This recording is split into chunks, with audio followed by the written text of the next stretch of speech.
ये कहानी है दो दोस्तों की जो कि एक छोटे से गांव में रहते थे। एक बार वो दोनों किसी काम से शहर गए और वापस अपने गांव लौट रहे थे। उनके गांव तक पहुंचने के लिए उनको एक घने जंगल से होकर के गुजरना था। और जब वो उस जंगल से गुजर रहे थे तो एक दोस्त को प्यास लगी और वो पानी ढूंढने के लिए रास्ता भटक गए। थोड़ी ही देर बाद शाम हो गई और रात होने ही वाली थी। तो उन दोनों की नजर एक गुफा पे पड़ी जो कि पेड़ों से घिरी हुई थी चारों तरफ से। तो उन्होंने सोचा कि यही जगह ठीक है रात बिताने के लिए। तो दोनों ने कुछ लकड़ियां इकट्ठी करी, उस गुफा के अंदर गए और आग जला करके वहां पे बैठ गए। रात का वक्त था, गुफा के अंदर आग जल रही थी, बाहर बिल्कुल अंधेरा था और कुछ जानवरों की आवाजें आ रही थी। तो उन दोनों में से जो एक दोस्त था वो अंदर ही अंदर डरने लगा, क्योंकि उसने भूत प्रेतों की बहुत कहानियां सुनी थी कि रात के वक्त जंगल में कुछ भयानक आत्माएं भटकती हैं और अगर उनको कोई ऐसा भटका हुआ आदमी मिल जाए तो उसको नहीं छोड़ती। तो जब उसने भूत प्रेतों की बात अपने दोस्त से करी तो उसके दोस्त ने हंसते हुए उससे पूछा, क्या कभी तूने किसी भूत को देखा है? तो उसने कहा, नहीं मैंने तो नहीं देखा, लेकिन मेरे कुछ जान पहचान के लोग हैं जिन्होंने देखा है। तो उसके दोस्त ने उसको समझाने की बहुत कोशिश करी कि यार ऐसी सुनी सुनाई बातों पर विश्वास नहीं करते हैं, अब तू सो जा और मुझे भी सोने दे, मुझे नींद आ रही है। और इतना कह करके उसका दोस्त वहीं पर लेट गया और थोड़ी देर में सो गया। लेकिन वो जो अंदर से डरा हुआ था वो लेट तो गया, लेकिन उसको नींद नहीं आ रही थी। उसको लग रहा था कि शायद यहां पर कहीं कोई है जो छुप करके कहीं से उसको देख रहा है।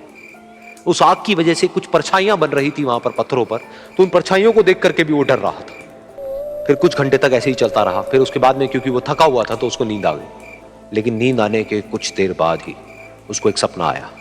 सपने में उसको एक बहुत ही भयानक परछाई उसकी तरफ बढ़ती हुई नजर आई। अब जैसे जैसे वो अंदर से डरता चला जा रहा था, वो परछाई उसके और पास आती चली जा रही थी और बड़ी होती चली जा रही थी। और उस परछाई में एक हाथ उसको नजर आया जिसके बड़े बड़े नाखून थे, और वो हाथ उसकी तरफ बढ़ता चला गया और उसके गले तक पहुंचने ही वाला था कि तभी वो डर करके एकदम से उठा। फिर उसने अपने दोस्त की तरफ देखा जो कि सो रहा था, उसको पकड़ करके जोर से उठाया।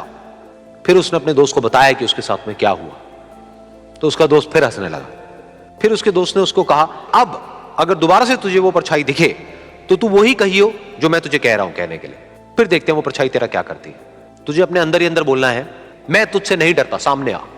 तो उसके दोस्त ने वैसा ही किया। थोड़ी देर बाद दोबारा से उसको सपने में वही परछाई नजर आई और वो परछाई धीरे धीरे उसकी तरफ बढ़ने लगी। लेकिन इस बार वो उस परछाई से डरा नहीं, बल्कि अपनी पूरी हिम्मत जुटा करके उसने वही कहा, मैं तुझसे नहीं डरता, सामने आ।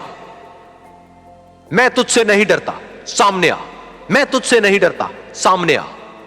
जैसे जैसे वो ये बोलने लगा वो परछाई छोटी होने लगी और उससे दूर होने लगी। वो बोलता रहा, वो परछाई छोटी होती रही और धीरे धीरे वो परछाई दिखनी बंद हो गई। बिल्कुल ऐसा ही हमारी जिंदगी में भी होता है। हमारे अंदर जितने भी डर है, उससे हम जितना डरते हैं हम उतना ही छोटे होते चले जाते हैं और वो डर उतने ही बड़े होते चले जाते हैं। लेकिन अगर हम अपने अंदर के डरों से नहीं डरते हैं और उसका सामना करते हैं तो दुनिया का ऐसा कोई भी डर नहीं है जो कि हमें डरावे।